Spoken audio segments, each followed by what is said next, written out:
I'd look at it. So, 2 Samuel chapter 1. This morning I want to teach you a lesson that I learned more than 30 years ago.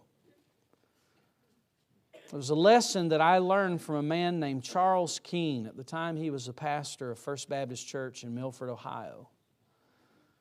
It was one of those lessons that was planted in my heart in seed form that I had no idea how this lesson would grow and abound in my heart. And so I want to share it with you this morning, and I hope it'll be a help to you, and I hope 30 years from now it'll help you to stay out of the ditches and to not be a casualty like I feel like it's helped me to thus far by the grace of God. I want you to notice with me 2 Samuel chapter number 1, beginning in verse number 17. 2 Samuel chapter number 1, beginning in verse number 17. The Bible says, "And David lamented with this lamentation over Saul and over Jonathan his son. And he bade them teach the children of Judah the use of the bow. Behold, it is written in the book of Jasher, The beauty of Israel is slain upon thy high places. How are the mighty fallen? Tell it not in Gath, publish it not in the streets of Askelon, lest the daughters of the Philistines rejoice, lest the daughters of the uncircumcised triumph. Ye mountains of Gilboa, let there be no dew, neither let there be rain upon you, nor fields of offerings, for there the shield of the mighty is vilely cast away, the shield of Saul, as though he had not been anointed with oil.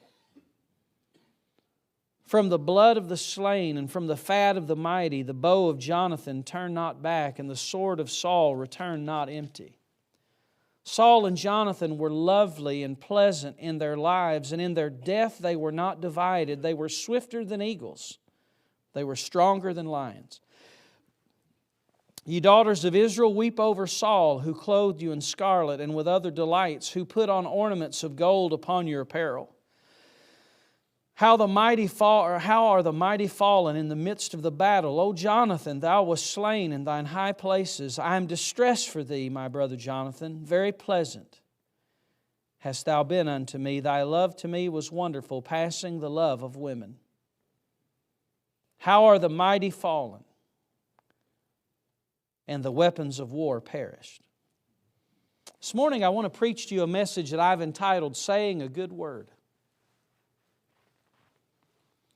The passage that we have just read is basically David's eulogy for Saul and Jonathan.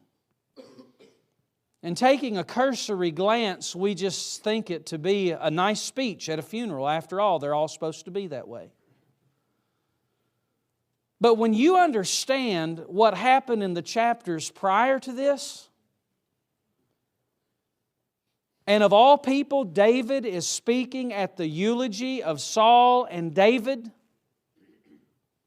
it takes on a whole new meaning. You know, the Bible is an exciting book of narratives. It's filled with thrilling plots and amazing characters. You know, one of the dynamics that makes for a good story is when there's conflict between characters, and few stories have more conflict than Saul and David.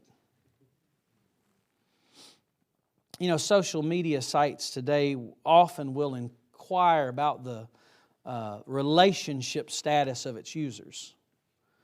You know, probably the two you most see often are married and single, but you know, there is one relationship status that I've seen that puzzles me and it makes me curious, and that's when I see the relationship status, quote, "It's complicated."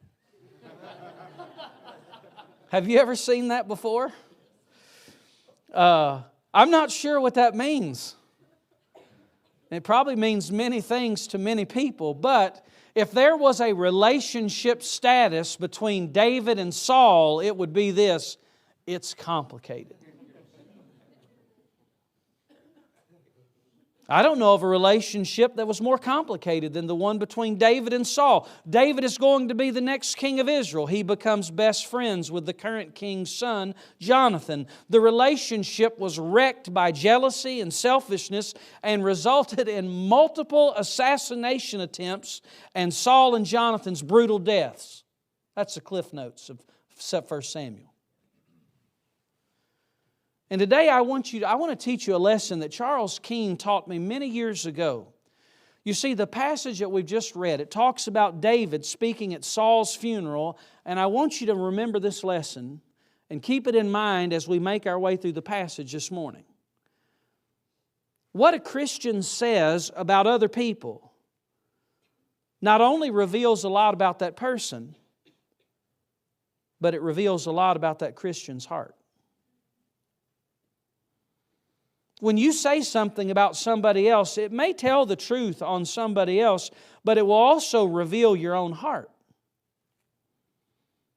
You see, we live in a day where the world would have justified David throwing Saul under the bus. The world says, David, you have every right to talk about how this man is the offscouring of the earth, how he treated you. The world would say, listen, whenever you've been hurt, you have every reason just to drive out and say whatever you want and let the whole world know. That's what the world preaches, but that's not what David did. David, instead, he chose his words wisely and he thought about God's testimony more than his own. You know, I see a lot of people in this day and time, they like to publicly rail and they like to tell the world of all kinds of hurt that they've experienced.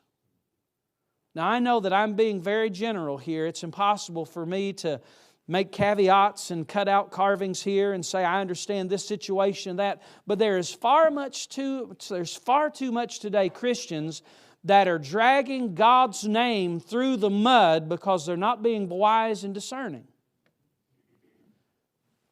And I want to challenge you this morning, listen. When you say things, just not only think about your own testimony and your own vindication, but you better think about God's testimony. And so just give me a few minutes to take you through the story. And I want you to see how David managed to say a good word about a man who had treated him ruthlessly. And stand at that man's funeral with no malice or hatred in his heart. So the first thing I point out to you this morning is what I call a wild relationship. Before we even look at the passage, we better talk about David and Saul, and we better talk about this friendship. And boy, I'm going to tell you, if that's friendship between David and Saul, I would hate to see what an enemy is at times. Where does it all begin? David develops a friendship with Jonathan. 1 Samuel 18 and verse 1, and it came to pass that when he had made an end of speaking unto Saul, that the soul of Jonathan was knit with the son of David, and Jonathan loved him as his own soul. David had just finished whipping Goliath. I mean, he whooped him. Cut his head off. And it's shortly thereafter, the king's son and David get together, and Jonathan says, I really like you. You're my kind of guy. And David says, you know what? I'll tell you, you're not so bad yourself. And before you know it, you find that the Bible describes us, they are knit together tightly. I mean, these guys are tight. We had a guy years ago, his wife loved to crochet. And this was many years ago. And one day he came to class with a tie that she had crocheted for him. And we looked at him, we were like, oh, that's nice. And he said, be quiet. I'm only wearing this for one reason. But you know, when you take something and it's knit together, you ladies know that. Some of you ladies, if you do any patchwork, you do any sewing. I mean, David and Jonathan, these boys are put together after Saul watches David beat Goliath, and their hearts are knit together. And shortly after that, Saul, he looks at David and says, you know what, there's something to this fella, and he starts using David. He gives David all kinds of opportunity to serve. David is leading groups of soldiers. He's going out and he's doing the work. And then after this friendship with Jonathan, David serves the king until jealousy fills Saul's heart. Let me tell you how it happens. 1 Samuel 18, verses 6 through 9, it says, "And it came to pass, as they came, when David was returned from the slaughter of the Philistine, that the women came out of all the cities of Israel, singing and dancing to meet Saul, and with tabrets, with joy, and with instruments of music. And the woman answered one another as they played and said, Saul hath slain his thousands." And boy, Saul was like, I like that verse. "And David his 10,000s. I don't like that verse. "And Saul was very wroth. And the saying displeased him, and he said, They have ascribed unto David 10,000s, and to me they have ascribed but thousands. And what can he have more but the kingdom?"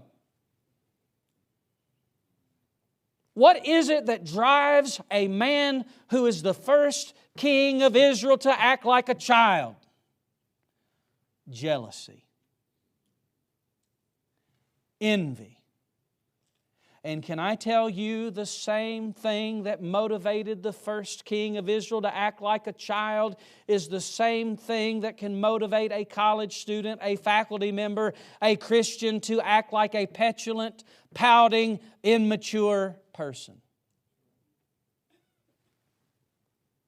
What am I telling you? I'm telling you the same jealousy that wrecked Saul's heart can wreck yours and can wreck mine. And while today we're taking an overview of the story, listen, don't you pass by Saul without understanding that when you look at what somebody else has and you desire it for yourself, or somebody else is complimented and it offends you and it smites you in your heart because you weren't the one that was above them, there is something wrong. And then in verse 9 of chapter 18 it says, "And Saul eyed David from that day forward." I love how it's described. He eyed him.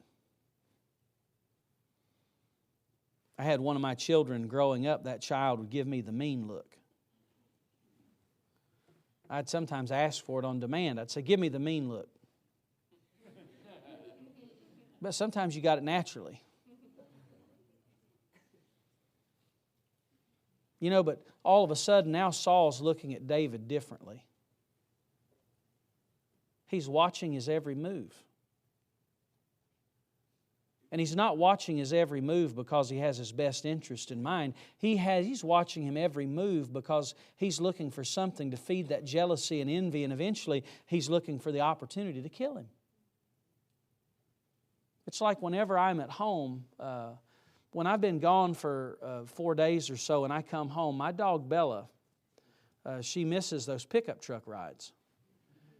And I will tell you, when I come in on a Saturday morning and I'm wearing a pair of bib overalls in the living room preparing to do some stuff and to go into town, she eyes me. She watches me everywhere I go because she knows when that door opens, she's going to take off like a shot and she's going to jump in for it. That's her opportunity to get out of the house and go to town. But here Saul is, he's eyeballing David. Why? Because eventually he wants to kill him. And I will just tell you this, just like jealousy motivated Saul to kill, I'm going to tell you jealousy can motivate you to be mean, hateful, and cruel and do things that you ought not do. But then after that, so here you have Saul and Jonathan, and they become best friends. Now Saul's heart is filled with envy. And then what happens after that? Saul repeatedly tries to kill David upwards to 11 times in 1 Samuel 18 through 23. We're not talking about once, we're not talking about twice, and we're talking about a variety of ways. Spear chucking. Getting your soldiers to go. I mean, listen, they are going after David repeatedly. And do you know that in the midst of those 11 times, those 11 mentions that Saul is trying to kill David, get this, David could have killed him at least twice. One time, David's folks go down into the camp and they steal like a spear and a water bottle right out from under Saul's nose and come back out with it. He could have driven a sword through Saul's heart. There was another time that Saul was in a cave and David was so close he could touch him. In both of those situations, that individual had the opportunity, David had the opportunity to take revenge on the authority in his life and kill him, but he didn't. I don't have the time to develop it this morning, but it would be a good study for you. You know, when I look at the life of David, one of the things he taught me was how to deal with authority when authority's wrong.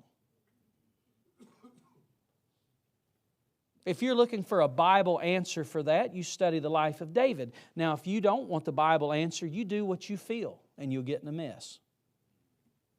Because there are times when authorities are wrong. There have been times where I've been wrong. There have been times where every leader has been wrong. What do you do when that happens? Well, the world says you just rise up and I'll tell you what, you just make yourself known. You better study David and just see how David handled himself, and then you figure out how to handle yourself.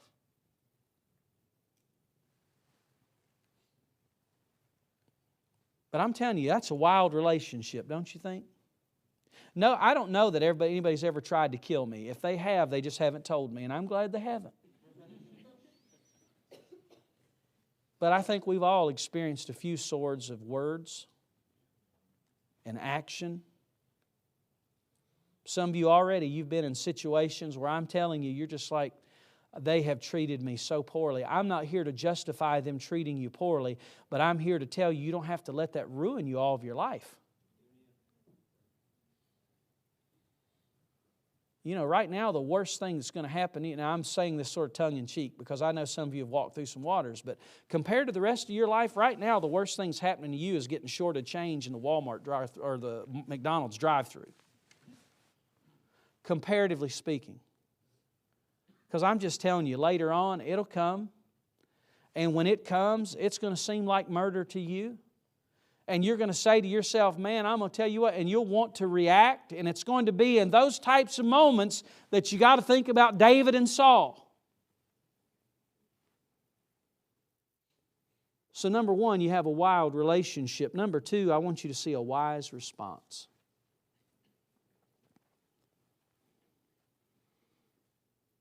You know, David responds in a way that's totally foreign to what the world would do. In verse 20, after finding out about Saul's death, by the way, Saul, you know how he found out about Saul's death? The man who killed Saul could have been described as a mercy killing. He's coming and he's talking to David and he's telling David the story. He probably thinks he's doing a good thing. He's actually doing a bad thing, and David has him killed because he killed the king of Israel. And after hearing this news and the way in which it happened, the very first thing that David says is this: tell it not in Gath. Publish it not in Askelon. Now listen, those aren't accidental locations. Gath is like the town seat for the Philistines. You've got Gath. He says, don't tell it there. Don't tell it in Gath. Don't publish it in the streets of Askelon. Don't in the heart of the cities of the Philistines. The last thing they need to hear is this. Now let's stop for just a moment. If somebody had persecuted you, somebody had wronged you repeatedly, only 11 times they tried to kill you. And you have run, you have lived in caves, you have lived in places that probably most people would never want to be, and you went to great extents to avoid this persecution, and now you learn the man is dead. The world would have said, that's the time to just tell everybody. When something bad happens, that's the time just to tell the world. Just, hey, you know what? This punk tried to kill me, but I'm going to tell you, he's dead now.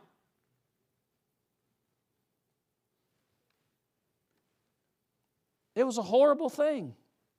But David, he didn't have any self-vindication. He didn't have any self-righteousness about it. You know what David was thinking about? Here's my contention the whole time. David was thinking about a bigger picture than his own.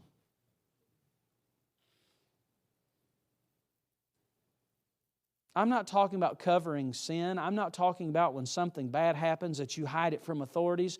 But it grieves me. It grieves me, young people. And I'm going to tell you, on social media, you can see whatever you want. And I'm going to tell you something that's almost as bad as pornography.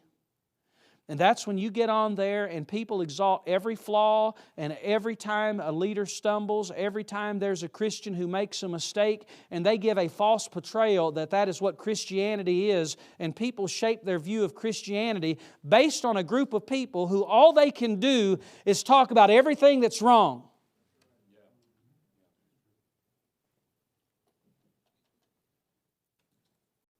I don't care if it's, here's bad preaching, here's an article of this, here's an article of that. And do you know that there have been a number of people that have gotten involved in that eventually leave Christianity behind? Why? In part because they couldn't grasp what David did. David did not focus on that, and he didn't say, I'm just so focused on what happened to me. David was thinking about God's testimony. Why did he not want Gath and Askelon to know? The last part of the verse, lest the daughters of the Philistines rejoice, lest the daughters of the uncircumcised triumph. He said, I don't want God's enemies to rejoice.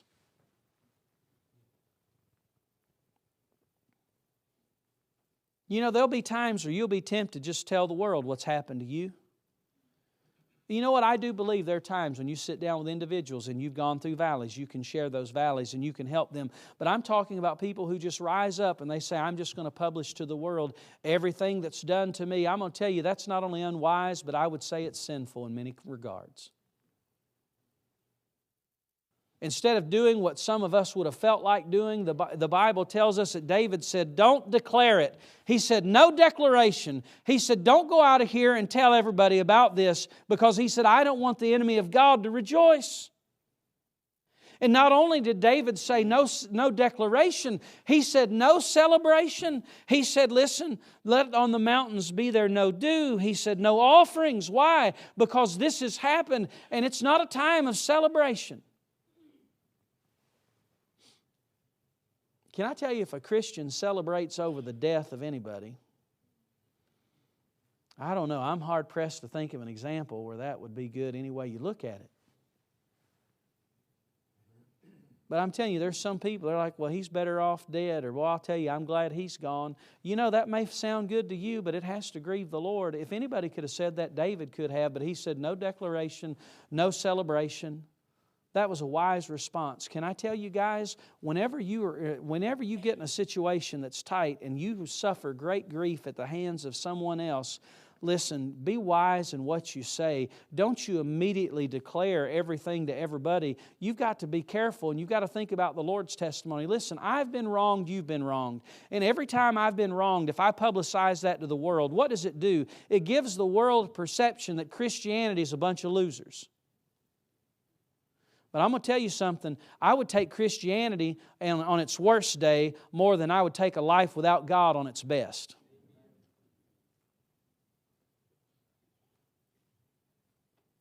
There have been times that I have been hurt. There have been times that I have hurt. And very often people they've gotten to the point now where they're a keyboard warrior. And they just, listen, don't do that.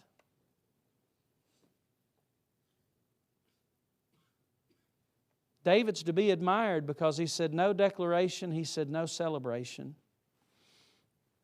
But the last thing that I want you to see is his word of truth. Through the years I've had an opportunity to participate in several funerals. I'm not a pastor, but on occasion I've had the opportunity to do it. Some of these men on the faculty, they've done more funerals than I can imagine. And sometimes when you're making funeral arrangements, you're sitting there with a family and maybe they haven't even told you who's doing the funeral. And you're just sort of sitting there and you're just sort of, comforting them a little bit. And, eventually that all comes out. Sometimes it just, in the grief, it doesn't all come out in an orderly fashion. But, could you imagine with me Let's say Saul's family, they're sitting at the funeral home. Of course, I know that's not the case, but just to sort of frame it in our mindset today. Saul's family's there at the funeral home. They're all sitting around, and somebody looks at the leader of Saul's family and says, well, who's going to do the funeral? And somebody raised their hand and said, I think David should do it. Now, had I been in that family meeting, I would have cleared my throat and looked at the funeral home director and said, I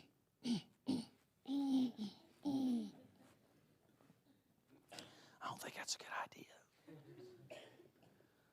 Because just from a human perspective, he would have been the last one. But do you know that some of the most touching poetry that David wrote in the Bible is not found in the book of Psalms? It's found in Saul's eulogy. It's poetry. And here he writes in Hebrew poetry, and listen to the things that he says. I'm going to tell you, if you ever want somebody to do your funeral, let it be an orator. And here David is, and David says in verse 19, the beauty of Israel is slain upon the high places. And the world says, really? Really? Boy, you got a short memory. He calls Saul and it's easy to call Jonathan the beauty of Israel, but Saul. And then he goes on later. Notice with me in verse number 23. He says Saul and Jonathan, oh, get these words, were lovely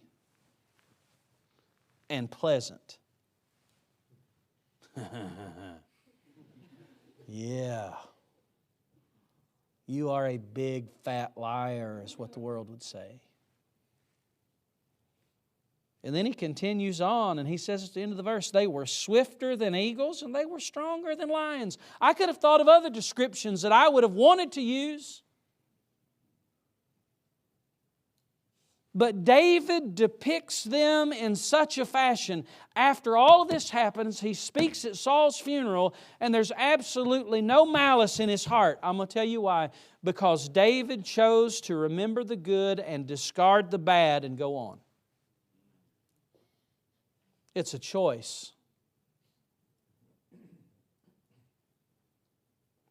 You know what? I was raised in a home that had a lot of ups and downs, and it had its moments. But can I tell you, one of the things that's helped me is to choose to remember the good. There's nothing wrong with that. Whether it was the fall afternoons in the woods squirrel hunting, or it was my Sunday mornings in church, or whatever. Listen to me. I refuse to focus on everything negative and let it drag me down to where I become absolutely useless.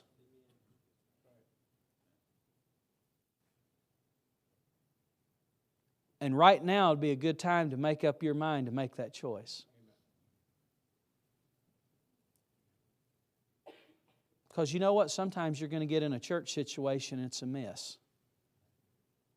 And people who ought to know better do stupid things. And you'll be tempted to be disillusioned, and if you let that be your focus, and you focus on that, and you take your eyes off of Jesus, let me tell you, you'll be one day in a wasteland where you'll wish you'd never gone. And it may just start with a college student figuring out how to handle a few bumps now. Listen to me, if you're here and you wish that there was a roommate that was dead, I'm going to tell you, you're not even going to make it in a church setting.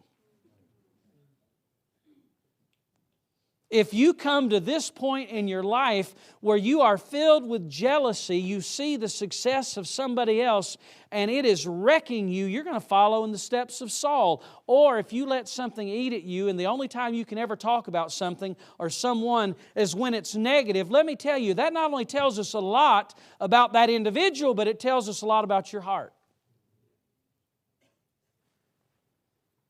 It may be that, David could have stood up and said, he tried to kill me 11 times. I could have killed him twice. And David, everything he said could have been true, but David chose to speak a good word. And it's a lesson all of us need to learn. Whenever I say things, whenever I reflect on things that have happened to me, I've got to consider not only my testimony, but God's testimony. And you know what? There's some things that I don't put out there for other people. Why? Because I don't want them to think, you know what, God's a horrible person, because He's not. He's the best person to me that has ever been, but I don't want to do anything, I don't want to put anything out there unnecessarily that would cause people to have a poor opinion of God. It's that simple. But in order to do that, we have to say we're nothing and He's everything. We have to say He must increase, but I must decrease.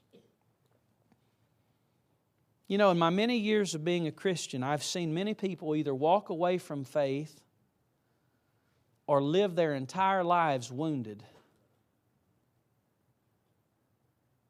And I'm talking about people that I have loved.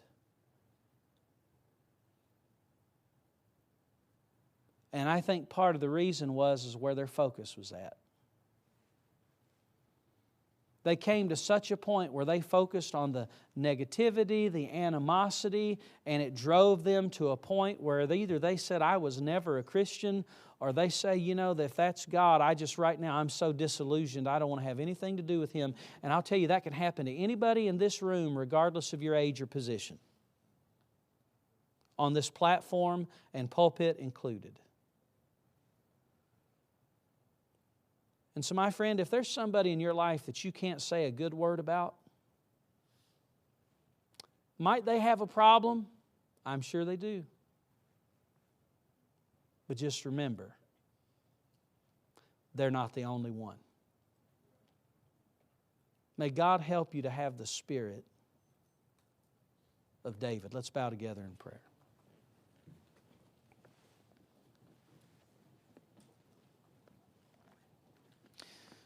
Just a moment, we're going to stand together. Our pianist will play.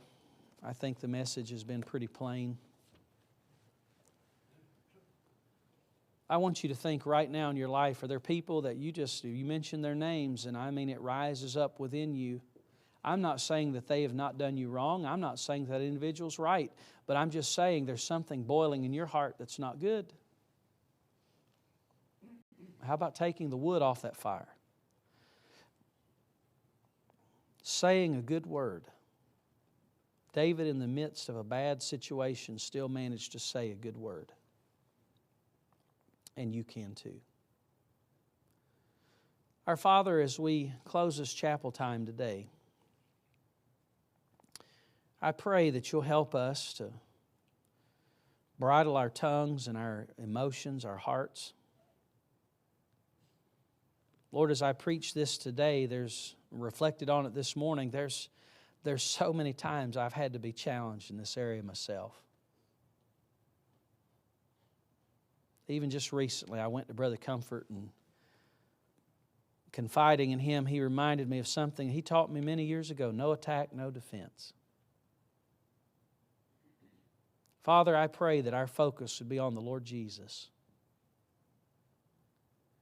And Lord, whatever comes our way, that we'd never lose sight of Him. And that, Lord, we'd bring You praise and honor instead of feeding the enemies of God blasphemy and things that would mar Your testimony. Lord, would You help us to learn the art of saying a good word?